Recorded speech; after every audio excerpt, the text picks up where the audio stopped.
então, antes do almoço, para fazer sua palestra. Primeiramente, boa tarde a todos, senhores. Comandante Joel, obrigado pela oportunidade. Eu só queria fazer um pedido, numa próxima oportunidade, eu falar depois do professor, antes do professor Lorival, porque é sempre complicado falar depois dele, a qualidade dos slides, e tem muita sobreposição do que nós vamos falar, Lorival, porque é óbvio que tudo que se fala de comunicação e controle no navio está embarcado. Então, muitas coisas que vocês vão ver aqui, o Lorival já brilhantemente tocou nele. Eu só queria fazer um comentário inicial sobre a circunstância de, porque é inevitável. Não tem jeito, o progresso é inevitável, não tem como a tecnologia ser segura, né? Quer dizer, o que está acontecendo, o mundo cada vez tem mais gente, tem mais necessidade de transporte, tem mais necessidade de movimentação de cargas, de pessoas, de tudo. Então, a tendência de... Você não tem como você não ter um navio inteligente ou um carro autônomo, inteligente, um navio autônomo, porque é impossível. Vocês viram aquele filmezinho que o professor passou? É impossível um ser humano, até é possível, mas ele ia levar muito mais tempo para andar naquele canal todo cheio com aqueles navios sem provocar acidente do que um sistema automático, né? É a mesma coisa os carros. Quem que está investindo forte em carro automático? São os fabricantes de automóvel, basicamente. Por quê? É o jeito deles venderem mais, senão não vão poder vender mais. Ninguém anda mais nas ruas se não for isso. É a mesma coisa que acontece com os navios. Então, só voltando aqui e indo bem rápido. Não foi? Oi? Aqui, tem. Bom, eu chamo essa revolução como a quarta revolução, né? Como tem a quarta revolução industrial, né? E não deixa de ser uma quarta evolução, se vocês pensarem que a primeira foi a propulsão mecânica, os navios à vela começaram a utilizar vapor e máquinas para se movimentarem, e isso já causou um impacto muito grande, porque você não precisava mais esperar algo que você não tem controle, que é a condições atmosféricas, para se movimentar, né? Você mesmo começa a movimentar, já foi um grande... Depois teve a produção em massa, com linhas de produção, que lá em cima é a Ford. Começaram os navios, começaram a ficar mais baratos e começaram a ter mais navios. Depois o controle computadorizado, na era da informática, foi a terceira revolução, os controles automáticos, em que a tripulação começou toda a parte mais repetitiva e mais, que necessitava mais de precisão, começou a ser informatizada e a tripulação já tinha um conforto muito maior no trabalho dela. E, finalmente, agora, a partir de 2010, começou a era da navegação autônoma, navegação inteligente, tá? Que é o transporte marítimo 4.0, que é basicamente aquilo ali, que envolve um monte de novas tecnologias que já foram mencionadas aqui, né? Como simulação, otimização, realidade aumentada, análise de dados, sistemas físicos cibernéticos, internet das coisas do mar, né? E, basicamente, duas possíveis, na minha opinião, de tecnologias disruptivas, que é a digitalização de todos os processos do transporte marítimo, né, que seria a internet e serviço do mar, e os navios autônomos e não tripulados, tá? São os grandes, vamos dizer assim, quebras de paradigma. No contexto, eu tentei contextuar aí o que é um navio autônomo, que foi uma embarcação equipada com sistema de controle modular e tecnologia de comunicações para permitir um monitoramento e controle sem fio, incluindo sistemas avançados de apoio à decisão e capacidade de operação remota autônoma. Ou seja, essa é a definição da comunidade europeia, daquele projeto MUNIN, que é Maritime Unmanned Navigation Through Intelligent Networks. Eu consegui me lembrar, testes siglas. E MUNIN é interessante porque eles escolheram isso não só para identificar o sistema que eles queriam fazer, mas também porque MUNIN era um corpo na mitologia nórdica, né? Tudo isso aí muito vem da Noruega. Alguém já comentou aqui que os países nórdicos são bem avançados nessa área, e realmente são. E na mitologia nórdica, MUNIN era o corvo que viajava, todo dia ele viajava pelo mundo e trazia novidades para o Odin. Então, ele era um device autônomo, né? Ele fazia uma navegação autônoma, pegava as cargas, que eram as informações, e voltava ao porto de origem para entregar a carga ao Odin. Então, achei que esse troço interessante. A motivação de você ter um navio autônomo é aquilo, aumentar, ou seja, o navio autônomo ele só vai existir quando ele pudesse, quando tudo que estiver embarcado ele puder garantir que ele vai ser mais eficiente e mais seguro do que um ser humano, ou pelo menos tão seguro quanto uma embarcação humana, uma tripulação humana. Aumentar a eficiência, a confiabilidade, a segurança, a sustentabilidade no transporte marítimo. Hoje, vocês sabem disso melhor que eu, o transporte marítimo é o bastião do comércio internacional, então é muito importante, e é também um emissor de CO2, os navios são um responsável grande para essa parte de emissão de carbono. Então, você aumentar a eficiência das viagens, ou seja, gastar menos combustível, gastar de uma forma mais eficiente, e aumentar você está ajudando a tornar eles mais sustentáveis do ponto de vista de agressão ao meio ambiente. E a parte de segurança, de confiabilidade, principalmente nas viagens de longo curso. Esse Monin, por exemplo, ele se concentrou nas viagens de graneleiros, navios graneleiros em alto mar, em viagens longas, porque é quando as tripulações ficam cansadas. A maior parte do acidente acontece geralmente numa área, podia acidentes evitáveis, porque as tripulações estão cansadas por atividades repetitivas e coisas desse tipo. O ecossistema que envolve os navios autônomos é basicamente o que já foi comentado aqui também, basicamente feito em cima de Big Data. O que é Big Data? São todos os dados coletados por um monte de sensores que avaliam a movimentação do mar, avaliam sensores de proximidade, sensores de LiDAR, né, de Light Identification and Data Acquisition, e Ranging, né, para verificar navios por perto, e coisas desse tipo. Algoritmos inteligentes que transformam aquele bando de dados que não significam nada em informação útil, né? E a inteligência artificial que pega aquelas informações e toma decisões a partir de orientações, a partir de um algoritmo que foi implantado naquela máquina e desenvolvido em seguida através de deep learning, através de mecanismos de autoaprendizagem, né?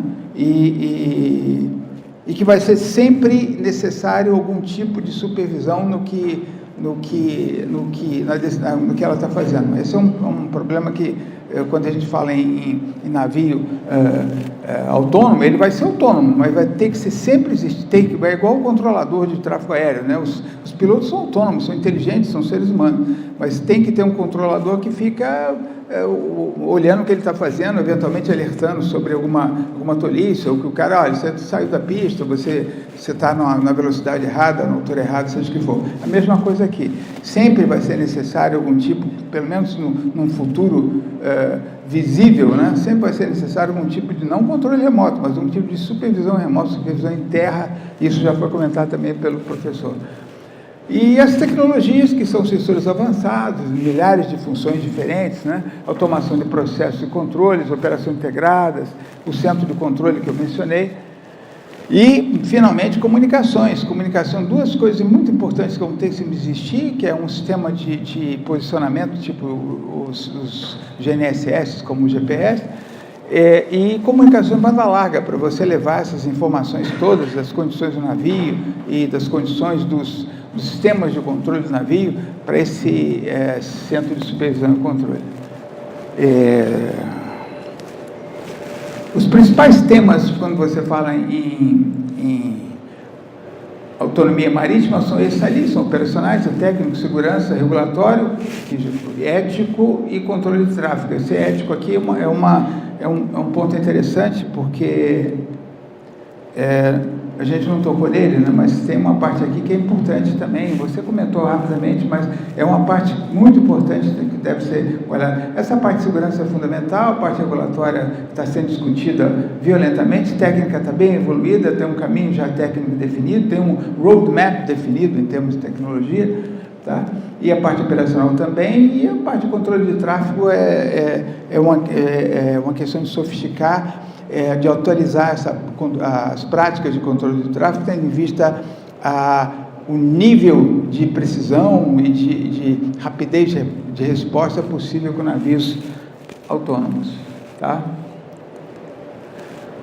Em termos de nível de autonomia, existem dois lados independentes. Eu quis fazer uma abordagem, eu até imaginei que isso ia ser comentado, mas a abordagem que eu tentei fazer, você vai separar dois tipos de autonomia, né?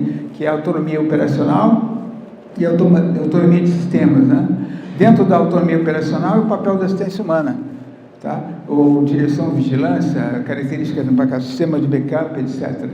Quem é o responsável? E áreas consideradas dentro da autonomia de sistema seriam aquelas ali: local e tipo de serviço, automação durante a operação, arquitetura do sistema, eficiência do sistema, etc. Né? E óbvio que, como já foi dito aqui, o trabalho não está concluído. E tão cedo não vai ser. Aliás, eu acho que ele não vai ser concluído nunca, porque você sempre vai ficar melhorando, né? Atualizando, desenvolvendo, adaptando a novas necessidades. Né? Do nível de autonomia operacional, em branco é o que está, na minha opinião, hoje, né? A situação hoje. Mas começou com o controle humano total, depois com o controle humano assistido por na era do computador, já na terceira evolução marítima, né? Para a realidade aumentada e auxílio à direção do navio. Aqui é um controle remoto parcial, ou seja, você tem um controle remoto, mas a tripulação está ali, né?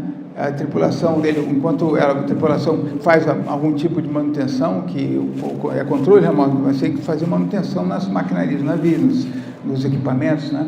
Então, tem uma tripulação dentro do navio, e até chegar ao navio totalmente automático, e aí até sem tripulação e com controle remoto, tá? Desculpe, com acesso remoto. Aqui você já tem algum controle remoto e parcialmente autônomo. Aqui é completamente sem ninguém e você tem controle, só um controle sobre o navio e ele toma as decisões dele. Já seria um navio autônomo. Então é isso aqui. Isso aqui foi, eu coloquei, não tenho certeza, fui um pouco, talvez, vamos dizer assim, mais conservador, mas eu acho que tem essa parte de suporte à decisão, né, que depois vai para a área automática, aí vai ter essa área de autonomia restrita, que é aquele que você tem autonomia, mas eu estou olhando o que você está fazendo, né, e finalmente autonomia total, eu acho que vai demorar um pouco disso aí, não sei se meus colegas concordam, mas eu acho que eu resolvi botar um X ali. Depois eu vou tirar esse X em algum momento no futuro nessas palestras. Do ponto de vista de autonomia de sistemas, né, tudo começou com suporte de serviço local, né, isso era até algum tempo, e até em algumas embarcações ainda é assim, né, esse DII é o do it yourself, né? Faça você mesmo.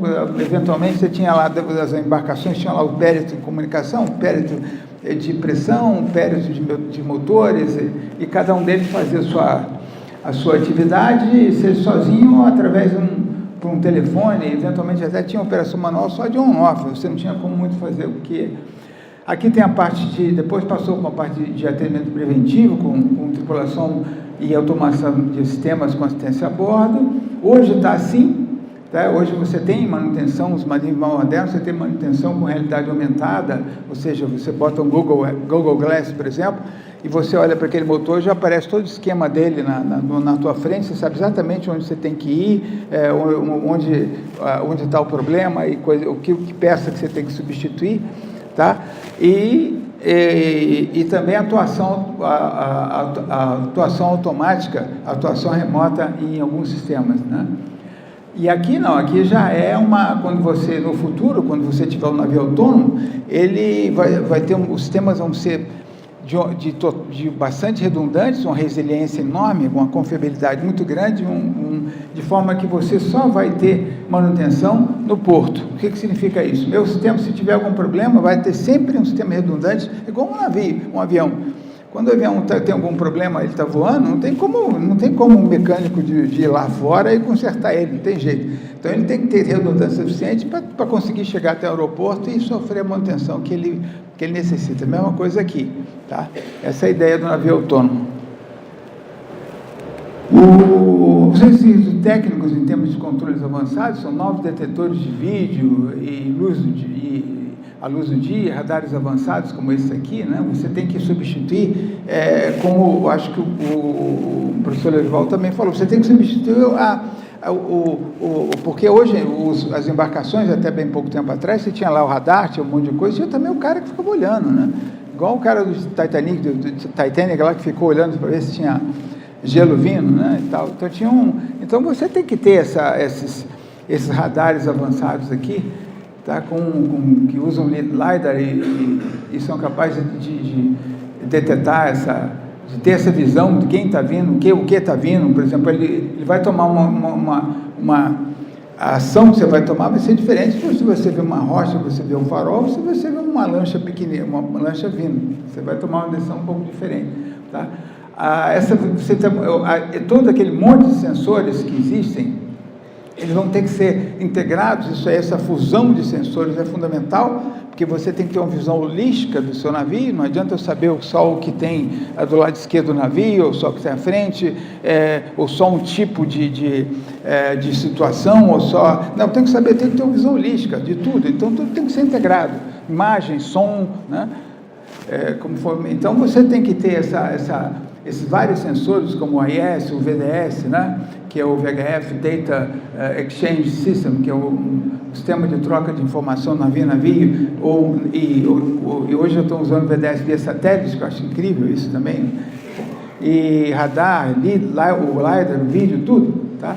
E uma redundância profunda, como eu falei, redundância geral de todos os sistemas embarcados, além da integração dos sistemas de comunicação que ele tem. Tá? Um exemplo de integração de sensores aqui, ó, você tem o radar de longo alcance, você tem o AIS, você tem o GNSS para posicionamento, né? Sistema inercial, porque o GNSS eventualmente você pode ficar sem ele. Então, durante um certo tempo, você tem que confiar no sistema inercial do seu navio para manter o curso dele, fazer o que ele vai.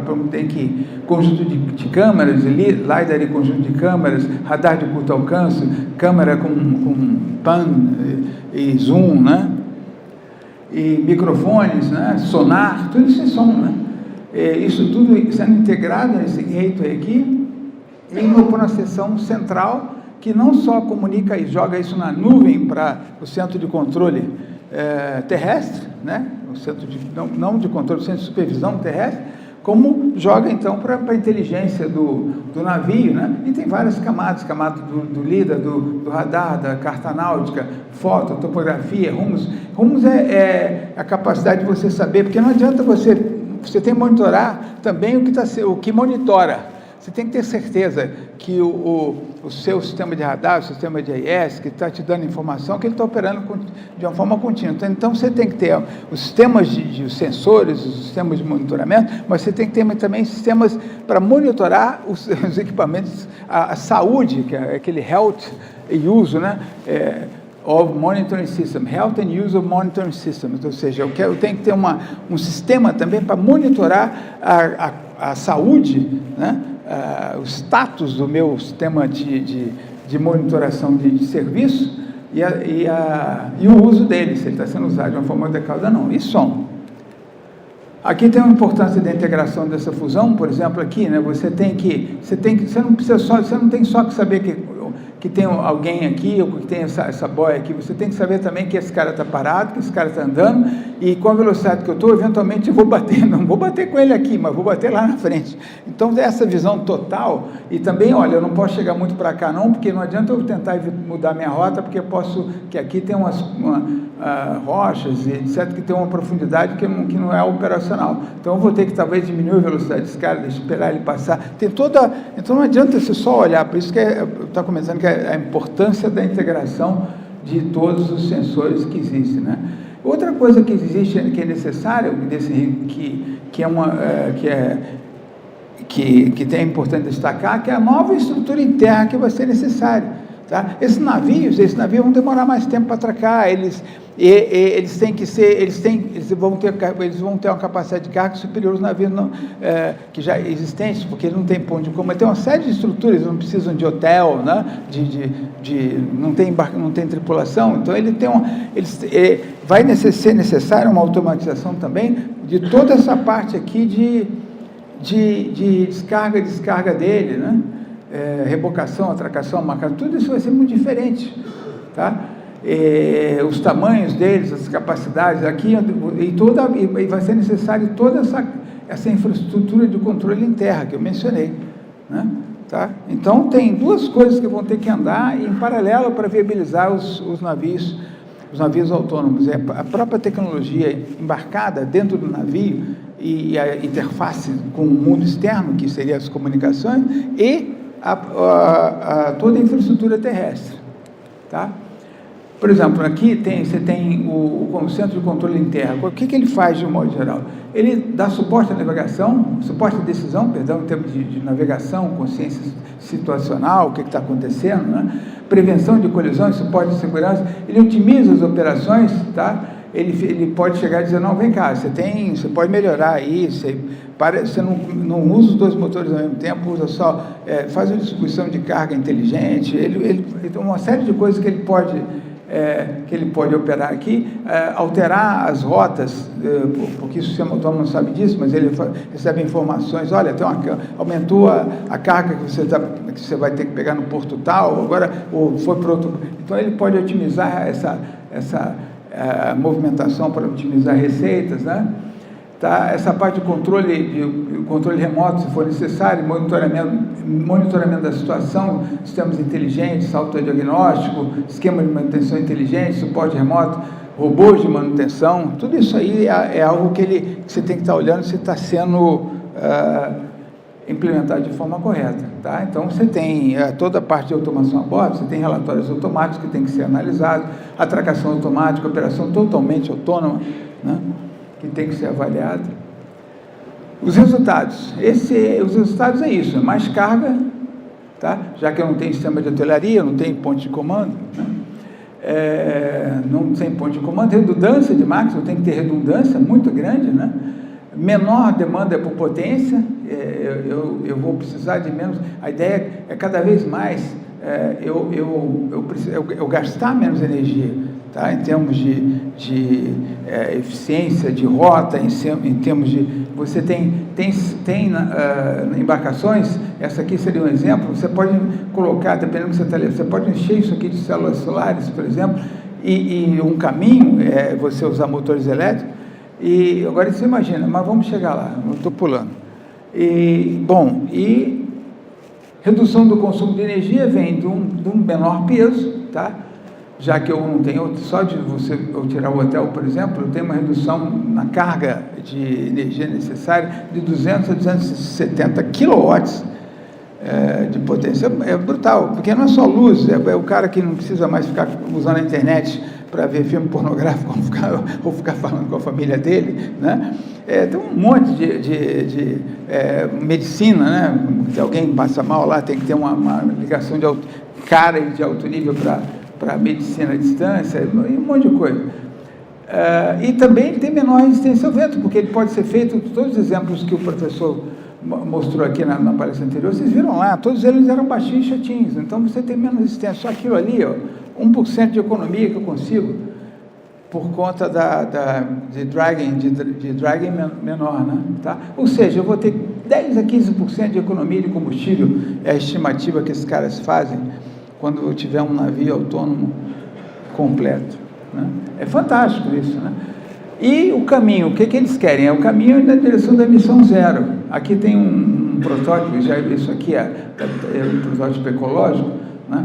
Isso claro, não está a nível de prancheta ainda, mas imagina aqui células solares o tempo todo, e elas células solares inteligentes, ou seja, significa que elas se movimentam para para captar o máximo possível de energia do Sol, né? Isso num país como, em regiões, Brasil, um país como o nosso, por exemplo, que tem o nível de recepção do solar é muito grande, isso é fantástico, né? Imagina os rios aqui no Brasil e tudo. Tá? Ou seja, emissão zero de motores elétricos, você não tem emissão de carbono nenhuma, tá? Exceto pelo que você tem uma poluição aí, que é o próprio calor, né?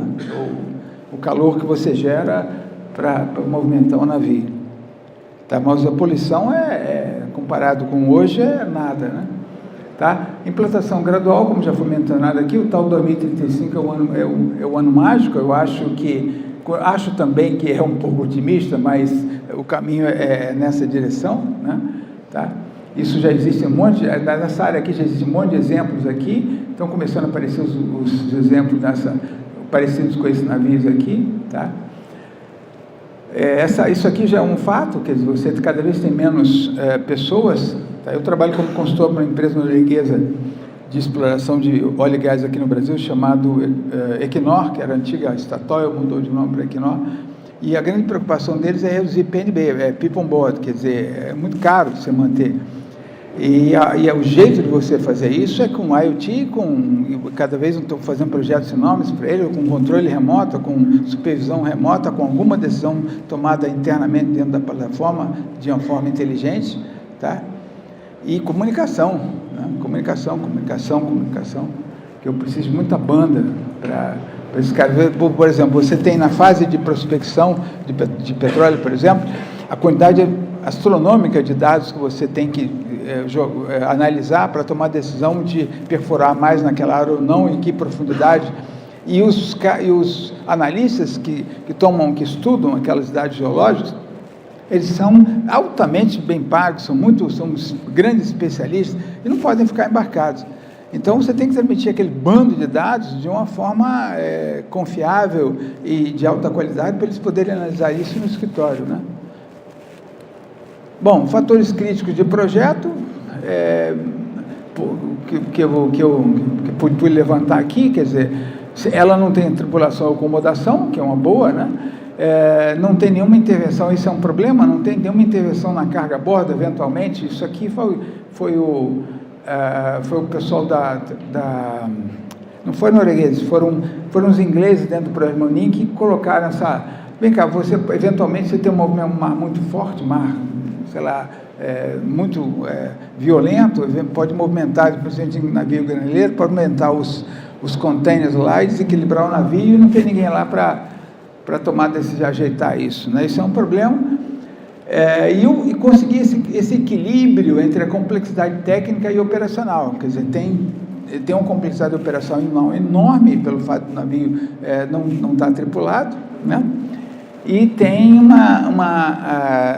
e envolve uma complexidade técnica enorme você também tirar essa tripulação daí. Você tem que buscar um equilíbrio, né, entre essas duas partes. Outro fator crítico do projeto é com relação aos sistemas técnicos de elevada confiabilidade. Tudo que você está lá no navio tem que ser altamente confiável, né? Como eu comentei aqui, tudo é duplicado, tudo com stand-by, tudo com backup. Tá? E tem que ter uma confiabilidade muito grande, porque se o navio toma uma decisão errada e não há tempo do controle em terra corrigir, é um problema, né? Redundância tem que ser uma redundância suficiente, eu sempre erro o botãozinho, uma redundância suficiente para garantir que o navio fique funcionando, mesmo no caso de uma quebra eventual. Você tem que ter um planejamento de manutenção e monitoração muito bem feito, porque você tem que garantir que quando ele chega num porto, se ele precisar de algum tipo de manutenção, ele tem que ter uma logística ali para essa manutenção ser feita de uma forma adequada. E, finalmente, você tem que se reparar ele de uma forma bem rápida. Tudo tem que ser assim, modular e de fácil reparo. De modo geral, os exemplos que eu vi lá eram tipo, você trocava módulo, você tira e bota ali dentro outra coisa e vai consertar ele na fábrica ou num laboratório, tá? Para não perder tempo. Outros fatores críticos é o sistema de TIC, de Tecnologia de Informação e Comunicação, ele tem que ser integrado, seguro e protegido. Isso é fundamental, essa parte de integração e proteção desse equipamento.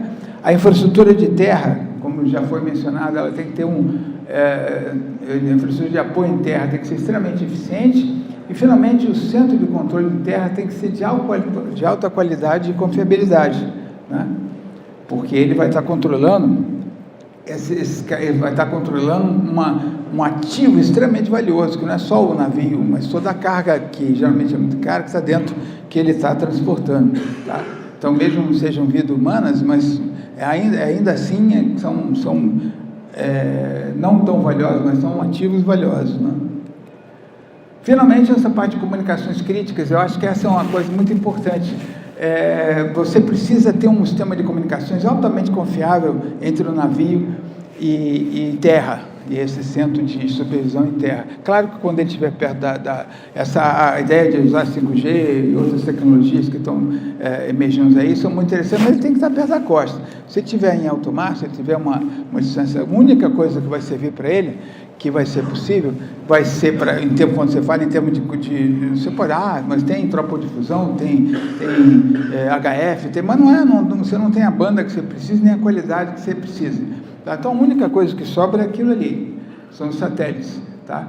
Então, eu estou dando aqui exemplos das novas gerações do Inmarsat, que é o Global Express, que hoje já tem 4 satélites no sistema, são geoestacionários, são satélites que ficam a 36 mil quilômetros de altura, e são geoestacionários, eles estão parados com relação à Terra, né? Trabalham no banda Ka, tem uma vazão por satélite gigantesca, são 89 feixes aqui, são essas 5 antenas, aqui no 1, 2, 3, 4, 5, 6, 1, 2, 3, 4, 5, 6, 8 antenas, mais essas outras aqui do lado, são essas que geram os beams, essas que recebem os vários feixes. São 89 feixes bem estreitos, usando a banda Ka, tá? Por que eles têm que ser feixes? Porque nessa faixa aqui de banda Ka, que são 20, 30 GHz, as perdas de banda Ka, 20, 30 GB, as perdas de transmissão a preços atmosféricos são muito elevadas. Então, o único jeito de você aumentar, e você quer usar antenas pequenininhas nos navios, em terra, em terra, né? Mas no caso no navio, o único jeito de você aumentar a energia que você joga no solo é fazendo feixe bastante estreito, não espalhando muita potência. Então, o banda Ka é caracterizado sempre por um monte de feixes, né? E nesse caso deles aqui, são 89 feixes, permite que você use anteninha de 60 centímetros dentro do navio, no navio, tá? Então, é um sistema muito interessante, e te dá uma capacidade, hoje ele te dá uma capacidade de 5 megabits de uplink, de informação, de 50 megabits de downlink na direção do satélite para o navio, tá? Aqui está mostrando uma cobertura típica, que são os 89 feixes, estão mostrando aqui, vocês veem que são feixes bem pequenininhos mesmo, né? Tá? Todos são do mesmo tamanho, essa largura aqui, porque a Terra é redonda, né? Então, quando os feixes mais na borda parecem que eu peguei a Terra redonda e transformei ela em planar, né? Então, esses feixes aqui são iguaizinhos a esse aqui, só que por conta da esfericidade da Terra, eles ficam distorcidos, tá? A outra opção, e essa é uma opção, por exemplo, que nós estamos usando na Equinor, na comunicação das plataformas deles aqui na Bacia de Campos, são os satélites da O3B, que são satélites de média órbita, aqueles são os satélites geoestacionários, parados em relação à Terra. Esses satélites ficam a uma altura de 8 mil quilômetros. Então, para eles não caírem, quer dizer, quanto mais perto da Terra, mais rápido você tem que girar para a força gravitacional maior, você tem que girar mais rápido para compensar, para usar a força centrífuga para compensar essa força de atração gravitacional maior. Então, esses satélites aqui, eles giram bem mais rápido que os outros, né? Os satélites geoestacionários têm um período orbital de 24 horas, que eles giram com a velocidade da Terra. Esse aqui tem uma velocidade, a órbita dele é feita em 288 milissegundos, é bem rápida, tá? Então, para esses satélites proverem uma comunicação contínua, você tem que ter muito mais satélites, para você cobrir a Terra inteira, você precisa de 3 satélites geoestacionários, um em cima do Atlântico, um em cima do Pacífico, outro em cima do Índico. Aqui você precisa, para cobrir a Terra inteira, de vários satélites. Esse sistema aqui tem 12 satélites, tá?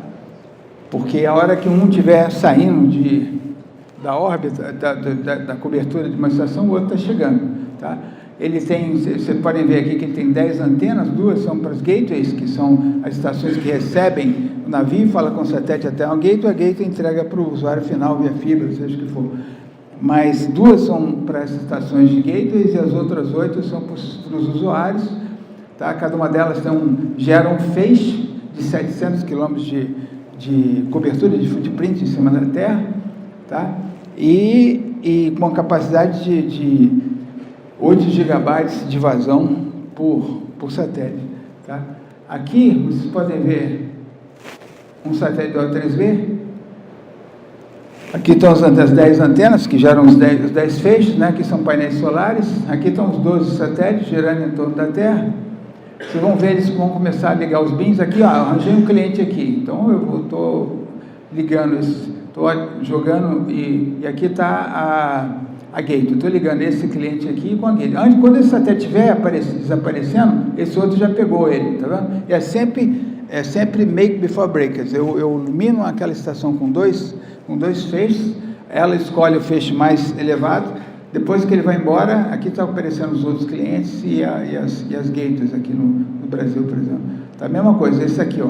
Quando ele daqui, você vai que esse daqui vai começar a pegar os feixes do outro, ó, tá?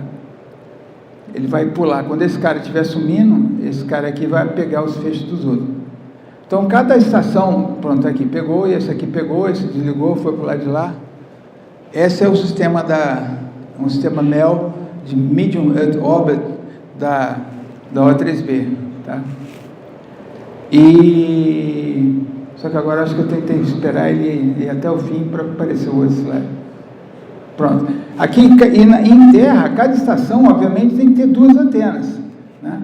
Porque essa vai acompanhando o satélite que é visível, e essa fica esperando aparecer o outro. Quando ele estiver indo embora, ela, liga antes dessa desligar, aí ela vai acompanhando, com a outra volta, para pegar o próximo satélite. Então, o navio tem que ter sempre 2 dessas antenas para trabalhar com o sistema, né? É bem interessante, é uma capacidade enorme. Outra grande vantagem desse sistema aí é o atraso. Porque não tem jeito, a velocidade da luz, quando você tem um satélite geoestacionário de 36 mil km de altura, a velocidade, o Einstein, por culpa do Einstein, nada é mais rápido que a velocidade da luz, né? Se não fosse ele, seria. Mas, então você não tem jeito, você para ultrapassar a 300 mil metros por segundo, você para você andar 36 mil quilômetros, você vai levar 150 milissegundos. Então, você não tem jeito. Para ir até o satélite, voltar, você gasta 300, para um sistema bidirecional, você vai gastar 600 milissegundos num satélite. Esse cara aqui, você gasta 150 milissegundos, você gasta um quarto a menos, porque ele está com 8 mil quilômetros de altura, né, e não 36. Então, você gasta um quarto a menos. Você gasta 150 milissegundos, two-way, né? Isso é fantástico, mas não é tão fantástico como isso aqui, ó. Os novos LEOs que estão surgindo, né? É a era LEO que está aparecendo, os primeiros lançamentos começaram este ano, tá? Não é tão futuro assim, tá? A Boeing fez um projeto, a Boeing não saiu do papel ainda, mas ela tem aprovado pela FCC um sistema de 2.956 satélites em volta da Terra, 1.200 quilômetros, né? Usando a banda V, que é 60 GB, tá? E capazes de gerar células de 8 a 11 km de diâmetro, são células mínimas, é praticamente você ir atrás de um usuário, né?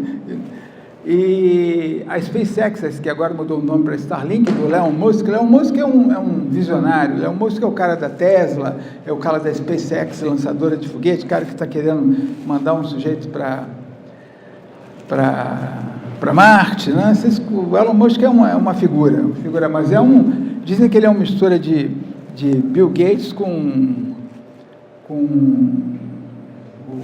o cara da Apple,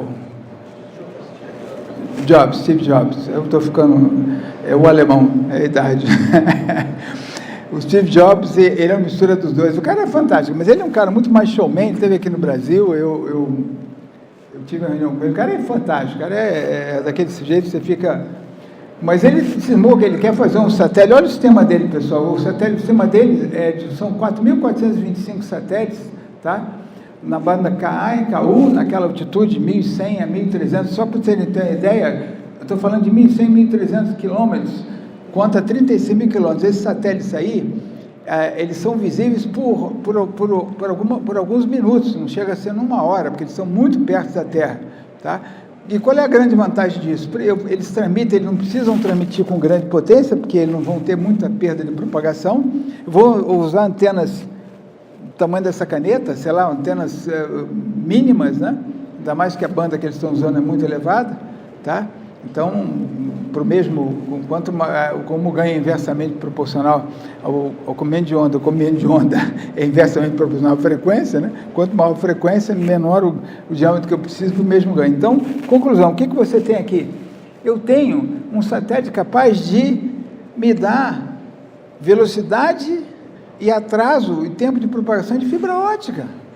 Se ele vai em conta que a fibra, a velocidade da fibra, dentro de uma fibra, da luz dentro de uma fibra, é 40% menor do que no vácuo, onde está o satélite, esses caras aqui vão te dar uma capacidade, não de terabytes como fibra, obviamente que não, mas para um cliente ele pode te dar a capacidade de gigabytes que um cliente precisa, e com o mesmo atraso.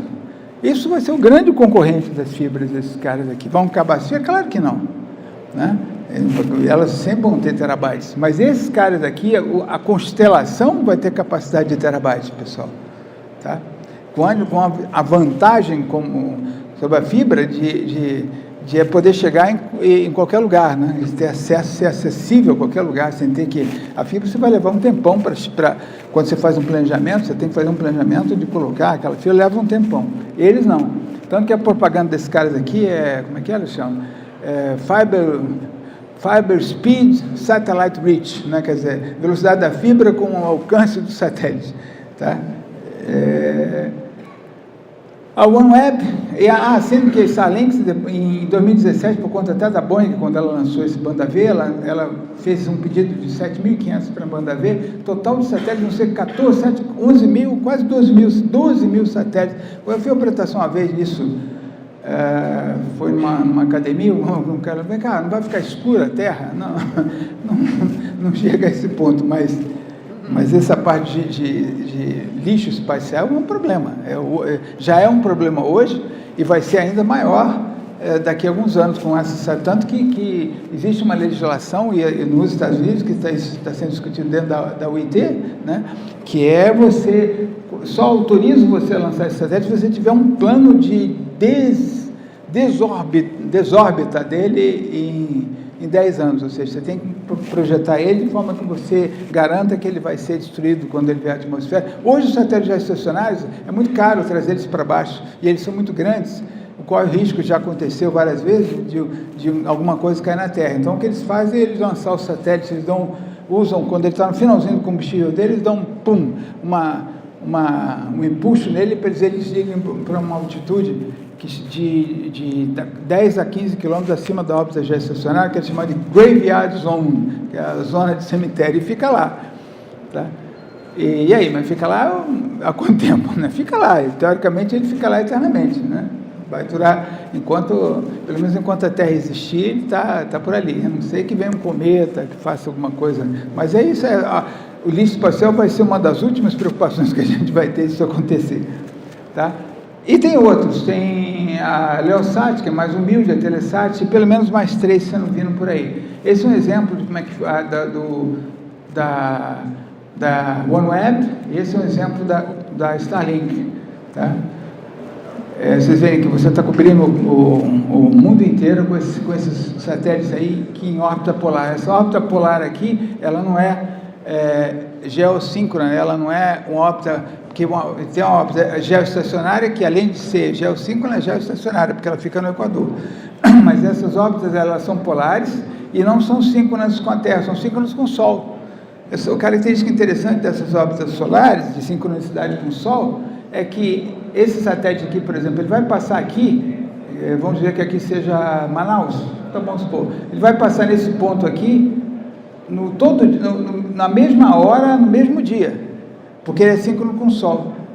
Então é muito interessante esse tipo de órbita, porque teoricamente com um satélite você é capaz de cobrir o mundo inteiro, porque a Terra está girando em volta dele. Como ele está passando, ele é síncrono com o Sol, ele vai ter enquanto o dia da Terra, o dia sideral da Terra, ele também vai ter o dia sideral em função da órbita dele. Então ele vai passar, quando a Terra está girando aqui, ele vai passar por todos os pontos da Terra em algum momento do dia, e vai ser sempre naquele momento que ele vai passar naquele ponto. Fantástico. Então, se você não tiver problema de atraso, porque, claro, ele vai demorar para passar de novo naquele ponto, tá? Mas, por exemplo, esse tipo de um ou dois satélites é muito utilizado de baixa órbita, ele tem uma aplicação muito boa dele, por exemplo, na agricultura. Eu quero medir a salinidade do solo, tá? Olha, a salinidade do solo não varia durante o dia, não varia com rapidez muito grande. Você tem que fazer 1 ou 2 medidas por dia, está mais do que bom.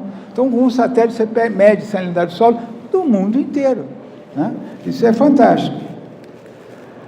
Novos problemas que são gerados, né? Alguns deles, esses são os principais que eu achei, o professor Lerival já tinha comentado.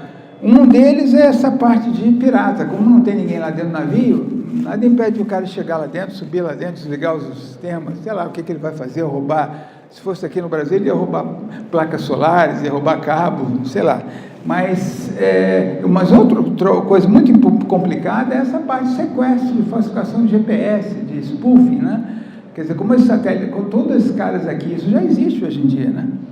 Eu não sei se ouviram falar, eu já vi histórias de cara que parou o carro dele num supermercado, um carro com GPS, aquelas chaves que você pode... E quando ele voltou não estava lá e descobriram que era isso. O cara gerou um sinal de spoofing para o sistema de controle do seguro dele, dizendo, olha, que libera o carro que eu perdi a chave, né? E ele foi lá e o cara sai sem nenhum problema. Depois acham o carro, não tem nada, não sinal de arrombamento nenhum. Mas como é que pode isso? Eles foram analisar e viram que era através de spoofing de GPS, por conta de sistemas de rastreio, né? De segurança por rastreio. Então, esse é um exemplo aqui. Eu tenho várias áreas onde eu posso entrar na comunicação da Terra com o satélite, mesmo que eu tenha, eu posso botar isso criptografado, mas quebram-se, né? Na comunicação da estação terrena, se existir essa comunicação de internet, geralmente isso aqui acontece. O provedor do serviço tem uma hub, né, que é conectar a O3B, por exemplo. Tem vários hubs espalhados pelo mundo, né? A hub no Brasil fica em Hortolândia, perto de Campinas, de São Paulo.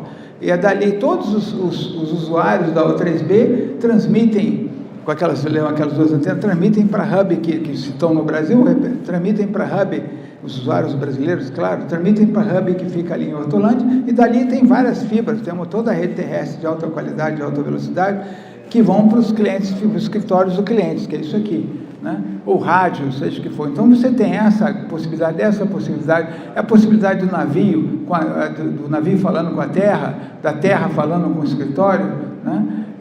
Nessa V10 aqui, olha o V10 aqui, navio, você pode entrar aqui também. Então isso é um problema, né? Não tem jeito. Quando tem um físico brasileiro muito famoso, que eu gosto muito dele, que ele falou uma coisa que é verdade, quer dizer, toda vez que a humanidade, igual a energia atômica, tudo, né? Toda vez que a humanidade cria uma tecnologia inovadora, fantástica, pode trazer benefício enorme à humanidade, alguém pensa em fazer alguma safadeza com ela. Ele falou, é verdade, onde há luz, há sombras, né? Toda vez que eu jogo luz em algum lugar, por algum motivo, gera sombras e aí isso acontece. Tá? Finalmente, outro programa que eu acho extremamente grave, eu acho que esse já está existindo hoje também, é a vulnerabilidade do GNSS. O GPS, por exemplo, isso já tem um programa PNT, chama Position Navigation Timing, né? New PNT Initiative nos Estados Unidos. A gente devia ter isso aqui também, não sei se tem, também isso não... Eu sou um técnico, sou um cientista, não tenho muita noção dessa parte política, mas essa dependência ao GNSS, ao GPS, o GNSS vem de Global Navigation Satellite System, e eu estou falando de GNSS porque hoje em dia não tem só o GPS, né? Tem os sistemas, o europeu, tem sistema, tem um monte que a gente vai ver aqui, né? Tá? O Galileu, o GLONASS russo, que eles começaram agora a reavivar. Então, estou falando de GNSS por isso. Mas a dependência a GPS, pessoal, é terrível. Hoje em dia, ninguém sai para algum lugar sem pegar o Waze e ver qual é o caminho que tem, né? Eu já fui parar em lugares perigosos aqui no Rio de Janeiro por conta do Waze. Quem não foi aqui? Eu já fui 2 ou 3 vezes, tudo engarrafado. Foi até quando eu estava trabalhando ali eu moro na Barra, eu estava trabalhando ali na Força Aérea, no DCE. E aí, quando eu fui sair, ele me disse, não, melhor sair pela linha amarela. Aí a linha amarela engarrafada, não, pega essa aqui. Eu fui ver, era uma favela, pô, um ambiente estranho. E mandou ir por ali, eu fui, realmente não tinha tráfego nenhum. Tinha tráfego para burro, mas era outro tipo de tráfego, mas eu consegui passar. Mas é um perigo, né? Então, essa dependência ao GPS é brutal. Não é só isso, os navios, né, usam GPS para posicionamento, vou dar uma acelerada. Então, essa vulnerabilidade tem que ser combatida, e uma forma de combater isso aí são várias, né? Uma delas é você usar os receptores da miríade de novas constelações que estão vindo aí, as globais, como o GLONASS, o Galileu, o Europeu, o Beidou e o Compass. O Beidou e o Compass é o mesmo sistema, né? É uma mistura de gel com Léo da China, o QZZ japonês, o RNSS indiano, o DORIS francês, e sistemas de aumentação de sistemas, são aqueles sistemas que você complementa o GPS com sistemas de terra para garantir a integridade do sinal e que o sinal é verdadeiro, etc. Que é o WAS, né? Americano, o MSAS japonês, o EGNOS europeu, o GAGAN chinês, indiano e o SDM russo, tá? Isso aí, pessoal, isso que eu queria falar a vocês. Obrigado pela atenção, desculpa pela demora, sempre demora mais do que necessário.